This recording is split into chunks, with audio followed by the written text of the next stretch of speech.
Welcome to your Science News Briefing. So, here are the top stories we're covering for you today. We're diving into the future of physics, then rewriting cosmic history, before coming back to Earth for NASA's next giant leap and a major breakthrough in the fight against cancer. Okay, let's kick things off at CERN, because something is happening there that's going to reshape fundamental science for generations. Check this out. For the first time in its entire 72-year history, the particle physics lab at CERN has taken a massive private donation. And when I say massive, I mean $1 billion. This is totally new ground for funding this kind of big-picture science. So what are they going to do with $1 billion? Well, they're going to help build the Future Circular Collider, or FCC. And just to be clear, this is not just an upgrade to the Large Hadron Collider we all know. No, this is a whole new beast, the most powerful particle collider anyone has ever conceived.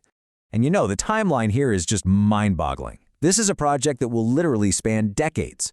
Phase 1, planned for 2047, is basically a Higgs factory, designed to study that famous particle in insane detail.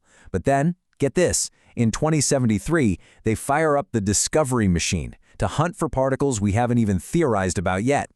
And it's all going to happen inside a new 91-kilometer tunnel that's nearly 3 times bigger than the current one. CERN's Director General Fabiola Giannotti really put it perfectly. This is a historic partnership. It's a huge vote of confidence in fundamental research, a bet that it can help us unlock the universe's biggest mysteries.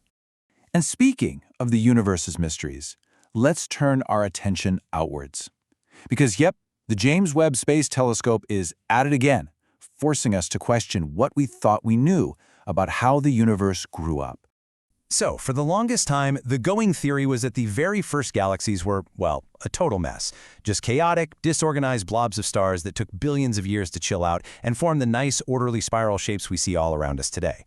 Well, it turns out Webb has just thrown that whole idea right out the window. It spotted galaxies, like this one called Cosmos 74706, that look surprisingly mature, and they existed only 2 billion years after the Big Bang. That's kind of like finding a fully grown adult in what should be the universe's nursery. Now, the telltale sign here is something called a stellar bar. It's this dense line of stars and gas right in the middle of the galaxy, and it's a dead giveaway that a galaxy is mature and well-structured. It acts like a giant cosmic engine, funneling in gas to create new stars and feed that supermassive black hole at the center. So what does it all mean? It means the universe got organized way faster than any of our models ever predicted. It went from messy and chaotic to structured and orderly in what amounts to the blink of a cosmic eye. We're literally having to rewrite the early chapters of cosmic history because of this. All right, let's bring it back down to Earth, where NASA just hit a massive milestone in its plan to get humans back to the moon. On January 17th, the absolutely colossal Artemis II rocket, with the Orion spacecraft sitting right on top, finished its 4-mile crawl to the famous launch pad 39B.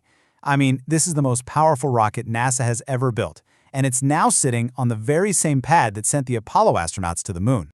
And just to give you some perspective, this thing is 322 feet tall. It's going to carry 4 astronauts on a 10-day trip around the moon and back. This is huge. It's the first time in more than 50 years that we're sending people back out into deep space. So what's next? Well, before it can fly, NASA has to run a crucial test called a wet dress rehearsal, which is basically a full practice run of fueling the rocket.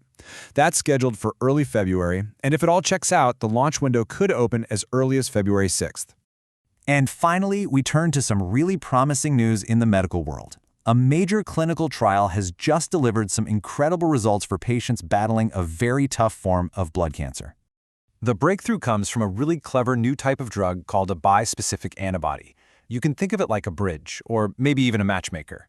One end of the drug latches onto a cancer cell, and the other end grabs onto one of your own immune cells, physically pulling them together so your immune system can attack the cancer. So, this big study focused on a drug called epcoritamab. It was given to lymphoma patients who were in a really difficult spot. Their cancer had either come back after treatment or it had just stopped responding to it completely. And the results were seriously impressive. The trial found that epcoritamab cut their risk of the cancer progressing or of death by 26% compared to standard chemotherapy. For patients who thought they were running out of options, that is a huge deal. And as the CEO of Genmab, one of the companies behind the drug, said, this is a first. It's the first time a therapy like this, all on its own, has shown such a clear benefit in a late-stage study for these patients. It really offers a powerful new weapon in the fight. And that concludes our Science News briefing for today. We will be back with another update in 24 hours. If you found this informative, please like and subscribe to stay up to date.